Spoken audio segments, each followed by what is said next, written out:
Hello and welcome. You have tuned into World Business Report here on News 9 Live, where we bring you the biggest of stories in the world of business, finance and technology from across the world over the course of the next 20 to 30 minutes. I am Krishna Kumar.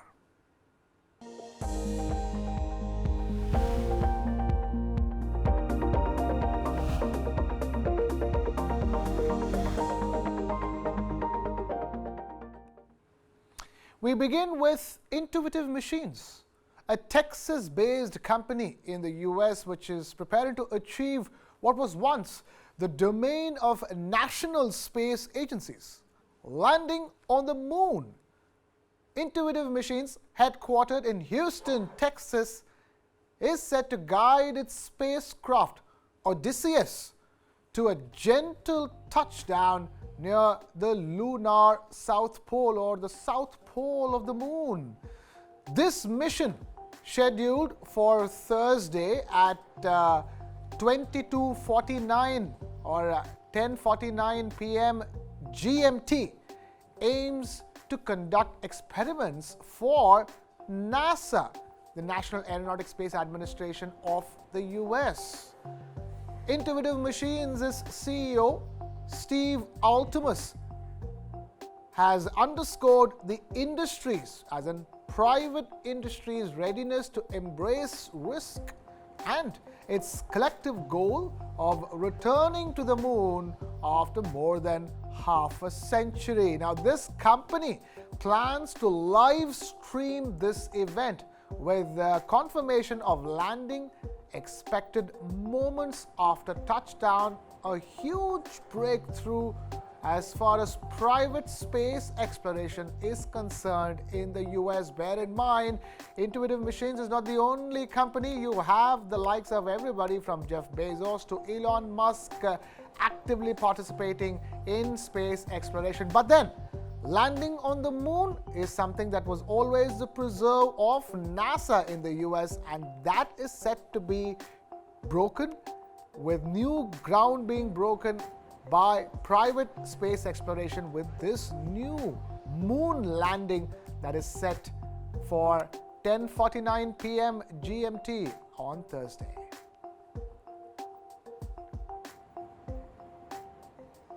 Keeping it with the US, Indian-American Republican presidential candidate Nikki Haley has surpassed former US President Donald Trump as far as fundraising for the upcoming elections for the month of January, making her the largest fundraiser to date. Nikki Haley's campaign pulled in $11.5 million, while Trump trailed far behind with just about $8.8 million. Now, despite this financial advantage, Nikki Haley still faces an uphill battle in the state of South Carolina, where she trails by over 30 points ahead of the Republican primary set to be held on the 24th of February. However, recent polls have suggested that Nikki Haley could potentially outperform Donald Trump in a head-to-head matchup against the current US President Biden, with 46% of voters favoring Haley compared to just 43% for Joe Biden. Meanwhile, the Trump campaign's fundraising figures have revealed a net loss of over $2.6 million, while US President Biden's campaign is boasting $130 million or $130 million in cash after raising $15 million for the month of January and spending just $6 million in return.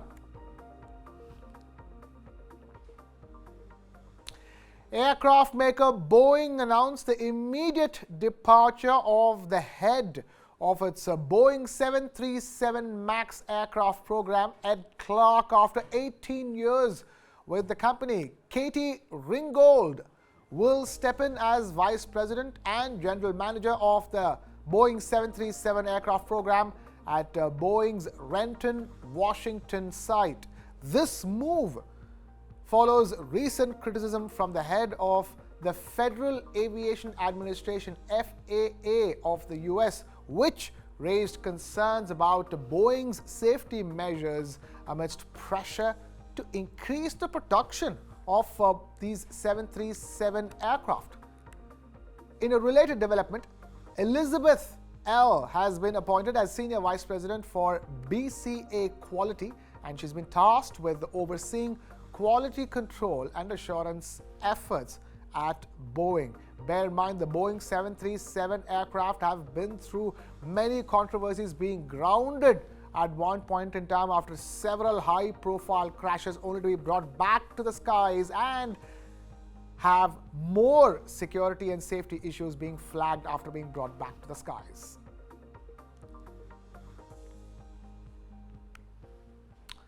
Away from aviation to chipmaker Nvidia, which topped trading on Wall Street. And on Wall Street, Microsoft's $3.4 billion investment in Germany also made headlines. Take a look at the week's biggest stories from artificial intelligence.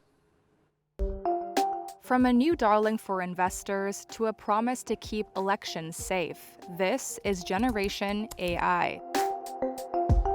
Nvidia just keeps passing more milestones.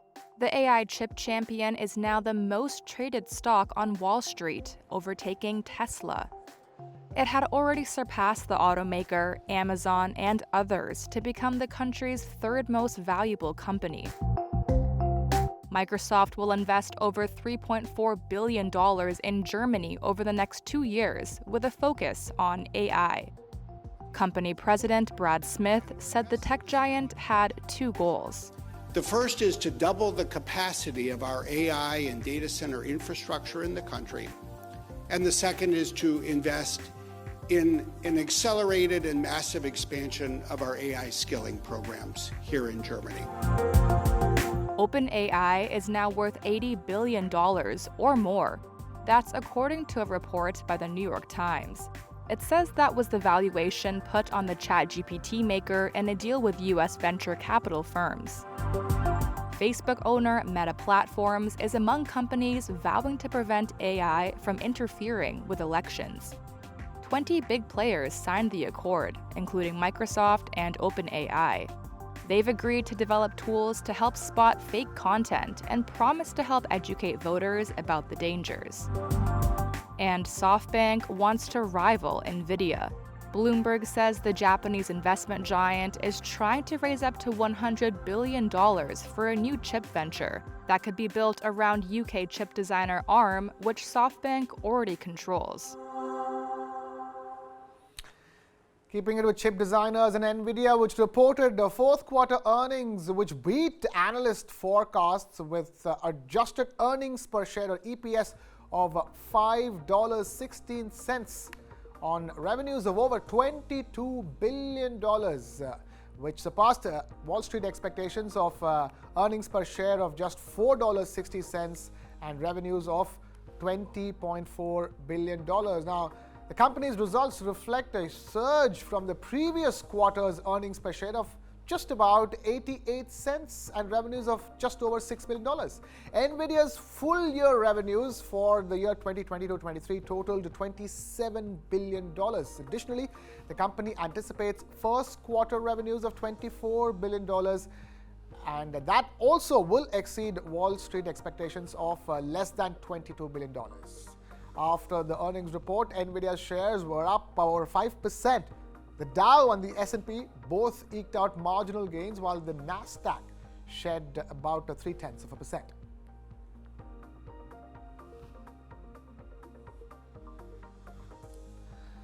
Meanwhile, Amazon is poised to join the Dow Jones Index, bolstering the index's exposure to retail and other market sectors. As a major player in e-commerce, cloud computing and entertainment, Amazon's inclusion aligns with the Dow Jones's goal of representing commerce across the spectrum of America's retail investors. Amazon's addition to the Dow comes as Walgreens Boots Alliance exits the index, causing a 3% decline in its shares. Amazon is set to join the Dow Jones Stock Index. Adding the e-commerce titan will increase the Dow's exposure to retail and other market areas. Amazon is also a massive player in cloud computing, entertainment and much more. One analyst said Tuesday's news tallied with the Dow's mission to represent commerce across the US. The move will likely matter most to retail investors, many of whom tend to follow that index. Institutional investors generally keep a closer eye on the broader S&P 500. Amazon will replace Walgreens Boots Alliance from next week. Shares in the drugstore operator fell 3% in after-hours trade following the news. Amazon shares gained over 1%. Its addition to the Dow is the first adjustment to the index since 2020, when Salesforce, Amgen and Honeywell all joined. ExxonMobil, Pfizer and Raytheon were ousted at that time. In another move announced Tuesday, Uber will join the Dow's Transportation Index, replacing JetBlue. Shifting focus away from the US to a historic surge on Thursday, which witnessed Japan's benchmark index, Nikkei, where shares surged past an all-time closing high that was scaled back in December 1989. The cheers echoed through Nomura Securities in Tokyo, Japan's capital, as traders rose to their feet, applauding the milestone. The Nikkei reached an unprecedented high of 38,924.88, surpassing the previous record close of 38,915.87 on the final trading day of 1989. The rally was a result of a boost in chip-related stocks after US chipmaker Nvidia's market outlook, which exceeded expectations. Remember, both the Nikkei and the broader topics have been standout performers in the Asia-Pacific region, up more than 10% so far this year after surging more than 25% in the year 2023, their respective best annual gains in at least a decade.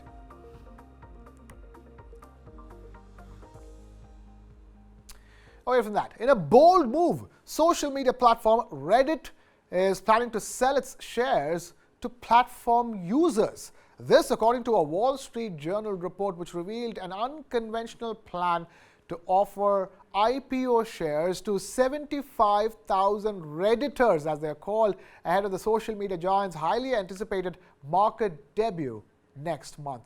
This report tells you more. Ahead of its highly anticipated stock market debut, social media platform Reddit plans to sell a chunk of its IPO shares to its platform's most prolific users.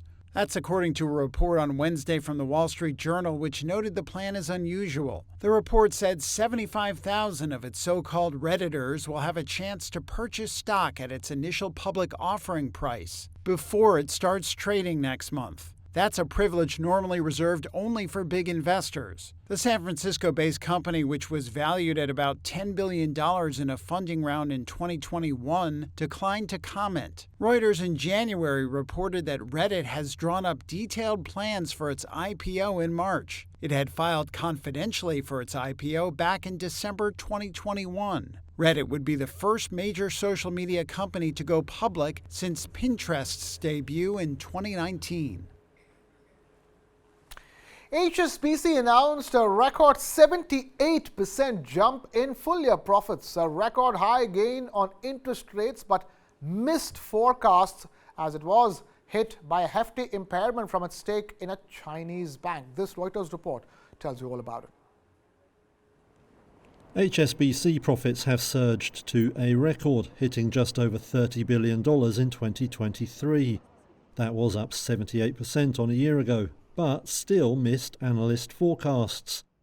Wednesday's earnings numbers show the firm was hit by a $3 billion charge over its stake in Chinese lender Bank of Communications. That followed a downbeat review of its likely future cash flows amid China's wobbly recovery. HSBC chairman Mark Tucker called the country's economic performance bumpier than expected. The news saw the bank's Hong Kong shares slide over 3% in afternoon trade. Even so, it plans to reward investors with a fresh $2 billion share buyback and says it will consider a special dividend. Staff are in line for a boost too, with the bank set to increase its bonus payouts. Chief Executive Noel Quinn saw his total remuneration almost double to $10.6 million as long-term incentives kicked in. Looking ahead, HSBC says it remains cautious about the outlook for lending this year, with many key markets still battling inflation and slow growth. The bank itself saw costs rise more than expected last year and says they'll be up sharply again in 2024. Britain's Heathrow Airport achieved its first post-pandemic profit, soaring to nearly $48 million pre-tax profits. Europe's busiest hub, which rebounded from a loss of over $860 million in the previous year, anticipates adding at least 2 million travellers in the coming year. Britain's Heathrow Airport soared to a profit last year for the first time since the global health crisis. On Wednesday, Europe's busiest hub reported pre-tax profit of $47.91 million. That was well up from a loss of $863.7 million a year before. Heathrow said the popularity of transatlantic travel, particularly to New York, pushed passenger numbers to 79.2 million. Overall, passenger numbers were close to pre-health crisis levels. The airport also expects to add another 2 million travellers this year. Surging demand will boost the airport's finances, but it also faces a 20% cut in real terms to its charges this year under new prices set by regulators. The return to profit also comes as a number of Heathrow's current shareholders try to sell their stakes in the airport. Last year, Spain's Ferrovial agreed to sell its 25% holding in Heathrow for $3 billion to Saudi Arabia's Public Investment Fund and Ardian. AB InBev's South African breweries have invested in a local lime farm in Limpopo province to tackle a shortage of the citrus fruit in the country. According to South African Breweries' Corporate Affairs Vice President, the major challenge for them was that 10% of citrus farmland in South Africa was dedicated to limes. According to one of the advertising slogans for Corona beer, paradise is best served with lime. But in South Africa, that's posed a problem. They don't have enough of the citrus fruit. That's prompted brewer AB InBev's South African breweries to act. It's investing 19 million rand, or just under $1 million in a local lime farming project in South Africa's northern Limpopo province. It's quickly become the biggest lime farm in South Africa. Piet Smit is CEO of Komati, which runs the 150-acre farm. I think the relationship with AB InBev was the biggest driver, not only because they funded the project, but also they're the major takers of the fruit. They have the first right to take this fruit and use them in their Corona beer. Smit said that in the last financial year, they budgeted to produce 300 metric tons of limes. Instead, they're going to end up with 700 metric tons. South African Breweries Corporate Affairs Vice President Zaleka Lisa said the challenge for them had been that only 10% of citrus farmland in South Africa was dedicated to limes. And that had forced the company to import. Imported limes means you never know when they'll be available, limited availability, and secondly, it also drives cost. SAB partnered in 2020 with the Moloteli community, which provided the land. Lisa said the lime project was an opportunity to invest in the community, while preserving the ritual of a wedge of lime in your bottle of beer. Time now for all the latest from the world of entertainment, where actors Adam Sandler, Carey Mulligan and Paul Dano brought the star power to the red carpet at the Berlinale International Film Festival in Germany while attending the world premiere of their Netflix-backed sci-fi drama Spaceman. Take a look at this.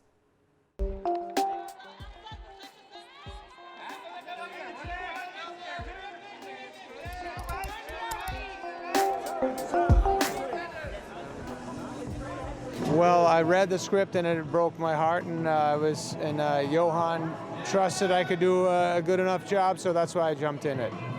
Like, where did you draw inspiration for this character? Oh, I don't know, man. It's just I had to be down and kind of just think of some stuff that got me in a certain place. Yeah. Okay. Thank you. I like it up there, but it's better here. Yeah.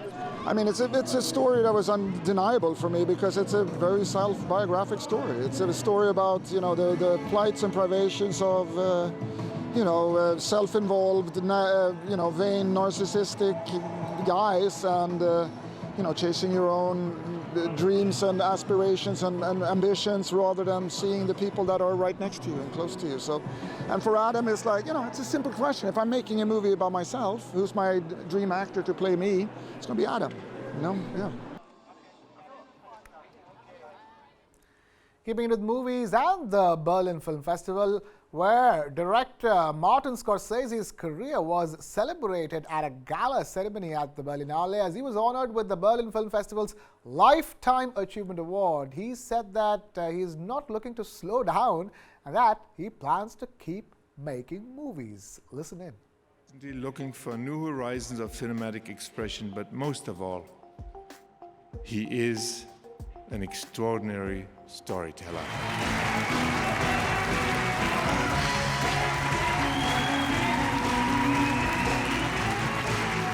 When you become obsessed with an art form, when you live it, when you have to be on your own, you have to be on your own.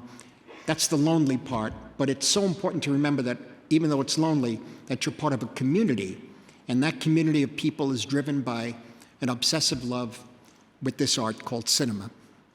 And the work that we do individually is part of a great, ongoing, ultimately endless conversation. Endless and timeless. And I really feel that I've been blessed to have taken part in that conversation for most of my life now. And as for looking back on my work, I mean, I don't know, I can't. I guess somebody else can, the way Vim was able to put it so beautifully together tonight. But I can't, partly because I really do seem to keep wanting to make pictures. So maybe I'll see you in a couple of years, I hope, another one. Thank you. Thank you. From the art of filmmaking to art itself. In Africa, where Rwanda's inaugural Triennial Art Festival kicked off in the capital city of Kigali, bringing together over 200 talented artists from across 25 countries to showcase their exceptional art, including dance, poetry, and music. Take a look at this.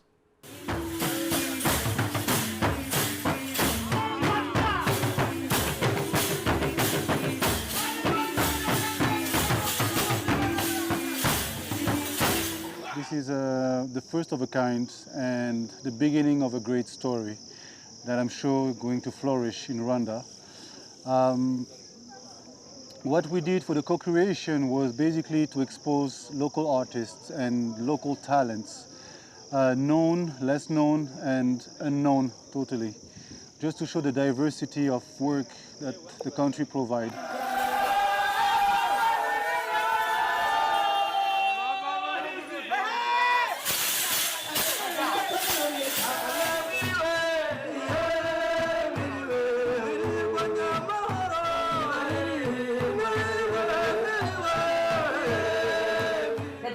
In the palms of my hands lead to my grandmother's garden, that the pathways in my veins lead to 1,000 hills of forgiveness.